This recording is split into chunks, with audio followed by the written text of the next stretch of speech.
자, 오늘 2부의 첫 인터뷰는 꽤 오랫동안 조용한 행보를 보이다가 지난 대선 무대에 등장해서 선거운동에 톡톡히 한몫을 한 분입니다. 민주당 박용진 전 의원. 대선 과정을 함께 돌이켜보고요. 또 지금의 현안들도 짚어보겠습니다. 어서 오세요, 박용진 의원님. 네, 안녕하세요. 박용진입니다. 요즘 어떻게 지내세요? 이제 한 주 정도 지났잖아요. 선거 맞아요. 끝나고. 예. 그래서 그 대통령 선거 기간에 도와주셨던 분들, 그 사람 사는 세상 국민화합위원회 힘 네. 같이 모아주시고 하셨던 분들하고 음, 전화 통화하고 이번 주에는 광주하고 전북 분들 몇 분이 올라오시고 제가 이제 다음 주부터는 광주, 울산, 창원 일정 쭉 잡았고요. 그다음에 뭐 강원도, 인천 지금 이제 전화 통화해서 일정 잡고 있는 분들만 그렇습니다. 그러니까 인사로 쭉 예. 다니시는. 전국 순회 3차전. 아, 대선 끝나도 끝난 게 아니에요. 네, 대선 전에 네. 그 의견 모으느라고 해야 되고 예, 대선 중간에 또 선거 운동 때문에 쭉 돌았고 예. 이제 고맙다고 인사 다녀야 하는 그렇군요. 타이밍이에요. 그렇군요. 사람 사는 세상 국민화합위원장으로 네. 정말 열심히 뛰셨어요. 우리 어머니도 너 왜 그렇게 열심히 하냐고 약간 불만 섞인 목소리셨어요. 뭐가 좋다고 열심히 하냐? 막 이러면서. 이제 와서 얘기지만 뭐 예. 이재명 후보가 대통령 되셨으니까 이제 와서 좀 허심탄회하게 얘기하는 거지만 아니 그 비명계 대표주자 박용진이 총선에서 비명 행사했던 박용진이 아니 이재명 후보를 위해서 이렇게 열심히 뛴다고 진심으로? 진심으로. 의아했던 사람이 되게 많아요. 어머니만 네. 의아하신 게 아니었어요. 아니 그 시장 통해서도 네. 그 제가 이제 이재명 후보 선거운동복을 입고 다니니까 예. 상인분들 중에서 예. 그런 말씀하신 분들 많았어요. 참 박용진 의원 속도 좋다. 근데 그걸 그렇게 선거운동을 하고 다니세요? 그래서 제가 예. 저 그 속은 깨끗하게 씻어서 냉장고에 넣고 나왔어요.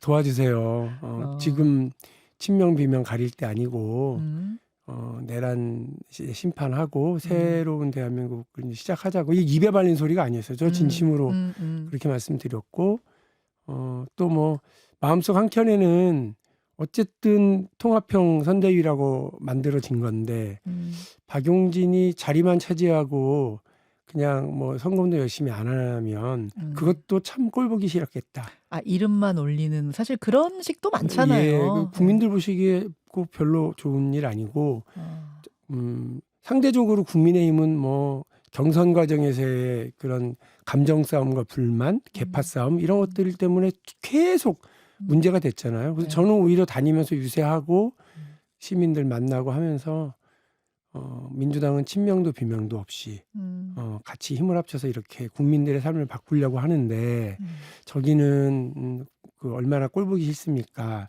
어떻게 국민 통합을 책임지고 국민의 삶을 책임지겠습니까? 이렇게 비판을 했었거든요. 그러니까 진심을 다해서 열심히 선거운동을 했고 어쨌든 민주당이 국민들 보기에 더 흡족한 당이 돼야 되니까 앞으로도 계속 그런 노력은 하려고 합니다. 아, 그러니까 박용진 의원을 결정적으로 움직인 건 이렇게 진심으로 뛰게 만든 건 아마 제 추측건데 하나는 계엄이었을 거고 정말 밑도 진짜, 끝도 없는 진짜 무섭기도 하고 화도 엄청 나고 너무도 황당한 그 계엄이 하나가 결정적이었을 것 같고 예. 또 하나는 민생. 지금 이 민생이 너무나 안 좋은 상황들을 보셨으니까 특히 여의도 나오면 더 잘 보이잖아요. 네. 보셨으니까 실제로 그렇고 뭐 대구의 동성로, 광주의 금남로, 뭐 부산의 서면 어딜 가나 거기가 가장 번화한 곳인데 네. 한 4곳, 5곳 이렇게 건너뛰고 그 공실이 되어 있는 걸 보면서 많이 놀라기도 했고 심각하구나라고 지금 피부로 느껴요. 그래서 그게 동력이 돼서 지금은 정권 교체가 필요하겠다라는 마음으로 하나가 돼서 뛰자 이렇게 해서 정말 열심히 뛰셨어요. 열심히. 네, 아유, 인정해 주셔서 감사합니다. 아니 그러고 나서 이제 뭘 하시나 봤더니 SNS에 얼마 전 1심 무죄가 나온 사건이죠. 화물연대 공정거래법 위반 재판. 네. 이게 이제 윤석열 정부 당시에 화물연대가 고발을 당한 건데 네. 이재명 정부 법무부가 항소 포기를 해달라 이렇게 요청하셨더라고요. 예. 이게 무슨 얘기입니까? 이게 잠깐 설명을 좀 드리면 화물연대가 파업을 하고 그 뒤에 문재인 정부 시절에 안전운임제라고 하는 제도가 임시적으로 시행이 됐고요. 그 뒤에 그거를 완전 제도화하자 하는 과정에서 화물연대하고 윤석열 정부하고 부딪힌 거예요. 그러니까 윤석열 정부는 노조를 완전 적대시하고 이렇게 하는데 이전 정부에서 합의했고 정부에서도 합의가 돼서 이렇게 하고 있었던 일을 뒤집으려니까 이게 잘 안 되니까 강대강으로 정부와 노조가 치달았던 거죠. 근데 이 엉뚱한 짓을 여기서 시작한 거예요. 그냥 노조법으로 노조를 이렇게 다스리거나 뭐 불법 행위로 처벌하거나 이럴 수는 있죠. 네. 공정거래법을 동원한 거예요. 아하. 공정거래법을 동원해가지고 노조가 아니라 얘네는 예. 사업자 단체야. 아. 이거 공정한 시장 경제에 어긋나는 짓을 하고 있어. 그러니까 이걸 처벌하자 이렇게 된 거예요. 그래서 공정위가 동원돼가지고 조사를 하고 이걸 방해했다는 이유로 오히려 이제 고발을 한 건데. 아, 그래서 공정거래법 위반이었구나. 너무 웃기잖아요. 우리 고사성어 중에 지록위마라고 있죠. 네. 사슴을 가리켜서 말이라고 하는 거예요.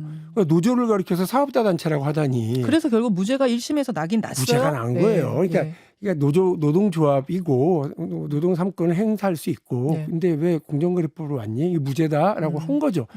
그런데 공정위에는 전속 고발권이라는 게 있어서요. 네. 공정위가 얘네는 고발해야 되겠어 하면은 그냥 검찰이 기소해요. 아. 자동빵. 아하. 그러니까 이런 말도 안 되는 아이디어를 낸 공정위 관계자와 검찰도 정말 두고두고 창피한 줄 아셔야 될 거고 그래서 무죄가 났으니 그냥 항소 포기하는 게 이 비정상을 정상화하고 불의를 정의가 제대로 다스리는 걸 보여주겠다고 했던 이재명 정부니까 그 첫 번째 조치로 이런 걸 좀 바로잡아줬으면 좋겠다라고 하는 의견을 낸 거죠. 왜냐하면 제가 관련된 법 개정안도 내고 그랬었거든요. 그러셨군요. 예. 그래서 요걸 좀 SNS에다가 요청한다라고 네. 글을 쓰셨고 그거 외에도 노동계 이슈에 계속 꾸준히 집중을 해온 분이세요. 그러다 보니까 네. 차기 장관 하마평의 의원님 이름이 돌아다니더라고요. 저도 봤어요. 아, 보셨어요? 예. 보셨어요? 뉴스에도 뭐 이렇게 보셨구나. 저한테 전화 한 통화도 없이 그 뉴스 때문에 말이죠. 네. 그 전화가 왔냐는 전화는 엄청 많이 받았어요. 아까 대통령실에서 전화 받았냐는 전화를 엄청 대통령실에서 전화 받으셨어요? 못 받으셨어요? 아니 그렇게 물어보는 전화만 많이 받았다니까요. 못 받으셨구나. 정작. 예. 아, 그래요? 이 하마평이라고 하는 건 예. 뭐 사실은 큰 이제 의미가 없고요. 하마평은 좀 무의미하고 많은 인재들에 대해서 국민들이 이렇게 국민과 언론이 서치를 쭉 하겠죠. 근데 아시는 것처럼 이 내각 인선 중요한 인재들을 등용하는 과정은 마치 축구 국가대표팀 구성하는 거랑 똑같아서 그게 무슨 말입니까? 볼 잘 차는 사람이 많지. 그런데 딱 22명만 뽑아야 돼. 그러면 감독이 그리고 싶은 팀이 있는 거예요. 우리는 뭐 닥치고 공격이야. 혹은 안정적인 운영을 해. 이탈리아처럼 자물쇠 축구를 하겠어. 이렇게 딱 판단을 하고 감독 스타일로 사람을 뽑기 때문에 축구를 잘하는 사람은 1등부터 22등까지 뽑는 게 아니에요. 각각의 요소에 이 친구는 내가 원하는 센터링을 잘해. 이 친구는 내가 하는 그 풀백 역할을 잘해. 그러니까 이 친구가 완전히 스위퍼 역할을 잘할 것 같아. 그래서 다 막아내겠네. 진공청소기 이런 사람이 있어. 뭐 이런 거죠. 혹은 진공청소기는 있으니 이번엔 다른 사람이 필요해. 그렇죠. 뭐 이럴 수도 있고. 그렇죠. 진공청소기 2명은 필요 없을 수도 있고. 네. 그래서 그런 기능들을 잘 파악해서 이렇게 앉히는 과정이라서요. 네. 박용진이 노동부 장관, 뭐 중기부 장관 이런 이름 다 거론되더라고요. 그쪽에 되게 뭐 어쨌든 역할이 있었고 그 동안의 활동을 보면 이걸 잘하겠지. 볼 잘 찬다고 장관 되는 거 아니다. 뭐 이런 의미예요. 제 말씀은. 솔직하게 그럼 연락 못 받으셨어요? 그럼요. 그러니까 아직 그런 과정이 아닌 것 같고. 지금 국민 추천받고 있잖아요. 국민 추천제. 국민 추천받고 있는데 그건 그 요식행위고 뒤에서 따로 뭐 전화가 하고 이렇게 되면 그것도 사실은 이상한 일이기도 하죠. 그럼 혹시라도 제안이 오신다면 수락할 생각은 있으십니까? 월드컵 나가서 우승해야잖아요. 예, 그렇게 거기에 필요한 거라고 하면 그 역할에 대해서 당연히 민주당의 일원으로서 기여해야죠. 그렇죠. 저는 그렇게 생각하고 있습니다. 그럼요. 알겠습니다. 근데 전화 오지도 않았는데 무슨 수락 여부를 물어보시니까 그러니까 저도 이 방송 듣는 우리 국민들이 더 이상하게 생각하시겠다. 추천을 해주셔야지. 국민 추천을 해주셔야 전화가 오는 겁니다. 아직은 전화가 안 왔다고 하고요. 언론이 좀 앞서가서 기사를 쓰고 그랬는 모양입니다. 네네. 현안을 좀 짚어보겠습니다. 이재명 정부 비교적 잡음 없이 무난한 인사를 해오던 차였어요. 그런데 오광수 민정수석에 대한 논란이 어제 오늘 좀 커지는 모양새입니다. 조금 복잡해요. 잘 들어보세요. 그러니까 검사장 시절에 부인 소유의 부동산을 차명으로 관리를 하고 재산 신고에서 그것을 누락시켰다라는 의혹이 있는데 거기에 하나가 더해졌습니다. 부장검사 재직 당시인데 부동산을 차명으로 관리하던 A씨가 오광수 수석의 부탁을 받고 그 부동산을 담보로 저축은행으로부터 15억 원의 대출을 받은 차명 대출 의혹까지 뭐 이렇게 좀 그랬는데 또 그 저축은행 대표가 그건 또 뭐 내가 내 돈이다라고 한다고 그러나 뭐 하여튼 뭐 굉장히 복잡한 의혹들이더라고요. 어떻게 보십니까? 일단 의혹만 나와 있는 상태니까 이 예. 의혹과 관련된 사실관계를 좀 파악을 해야 되지 않을까. 그건 언론에서도 해주셔야 될 것 같고 뭐 정부에서도 대통령실에서도 좀 파악은 해야 될 것 같고요. 제가 듣기로는 아직 그 이제 본인이 네. 민정수석 본인이 뭐 이 정확한 설명을 다 한 건 아니고 이런 논란에 대한 그냥 이렇게 조금 넓은 의미에서의 유감과 뭐 사과 이런 네네. 정도를 하신 걸로 알고 있고, 그런데 이제 이게 지금 추가 의혹이라기보다는 관련 의혹들이 더 나오고 있는 거잖아요. 네. 그래서 사실관계가 좀 더 파악이 되고 이를 둘러싼 뭐 그 민심 이런 음. 게 추이를 좀 지켜봐야 될 것 같아요. 지금까지는 이제 의혹이고 뭐 더 밝혀져야겠죠. 이거 지금. 주장도 그 같은 뉴스 안에서 네. 주장이 서로 엇갈리고 있는 것 아하. 같아서 만약 사실이면 이것은 사퇴할 일이라고 보십니까? 정확하게는 모르겠어요. 근데 이제 그 다른 수석 자리보다는 네. 어쨌든 공직자의 기강을 다스리는 자리라서 민정수석. 예, 지금은 이제 뭐 제가 알기로는 처벌 기간도 끝났고 법적 처벌 기간도 끝났고 시효가. 예, 시효도 끝났고 본인들로서는 이걸 음. 그 뭐 아직 본인이 아직 해명 뭐 설명 이런 것들이 뭐 구체적으로 나오진 않았으니까 좀 지켜봐야 되겠지만 고민거리가 되겠구나. 우리 정부에 그런 생각은 듭니다. 또 한 명은 아직 지명된 건 아닙니다만 헌법재판관 후보군에 올랐다고 알려져 있는 이승엽 변호사입니다. 이재명 대통령의 각종 사건을 변호해왔던 분인데 뭐 능력 있는 분이라고는 해요. 하지만 헌법재판관에 하필이면 대통령의 변호인이었던 사람을 앉힐 필요가 있겠는가? 이거 적절치 않다는 지적이 나옵니다. 어떻게 보세요? 선거운동 후기 물어본다고 오라고 하시더니 너무 민감한 문제를 많이 물어보신다. 근데 모든 인사 문제와 관련해서 정권 내내 인사 문제가 늘 이제 논란이 되기도 하고 국민들의 비판의 대상이기도 하고 야당의 공격 대상이기도 하고 그렇거든요. 근데 그런 걸 다 감수하고 아마 뭐 민정수석 같은 경우는 요 부동산 문제가 나오기 전에 네. 이게 특수 출신인데 가능하겠냐라고 하는 논란도 각오하고 네. 또 뭐 이승엽 후보자의 경우 후보자가 아직 아니죠. 지명을 안 했으니까. 예, 뭐 아니에요, 이제 아직은. 이 변호사와 관련해서도 그 이제 이럴 수 있겠구나, 이런 논란의 대상이 될 수는 있겠구나. 그걸 감수하고 검토를 하고 있는 건 아니겠습니까? 그러면 그만큼의 어떤 뭐 실력이라든지 아니면 뭐 자격 여부, 적격성 여부 이런 것들이 더 크게 작동되지는 않았을까 하는 생각이 들고요. 물론 아까도 제가 말씀드린 것처럼 축구 대표팀 구성하는데 네. 저 친구하고 나하고 저기 같은 대학 출신, 같은 프로축구팀 출신 이래서 감독이 망설이긴 할 거예요. 그러나 그 22명의 우승을 향해서 가야 되는 사람이 필요하다고 생각하면 여기저기서의 논란과 이제 불만이 있어도 혹은 뭐 거기 무슨 대학 라인 아냐? 뭐 이런 라인 얘기가 있더라도 발탁을 하거든요.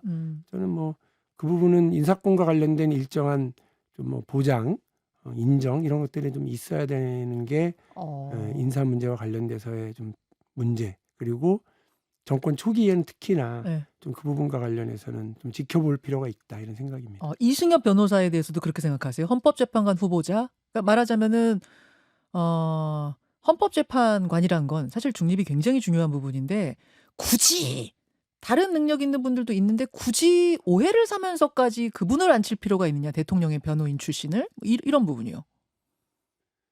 그 헌법재판관은 정치적 중립, 뭐 진영과 무관한 그런 사람들이 가지는 않아요.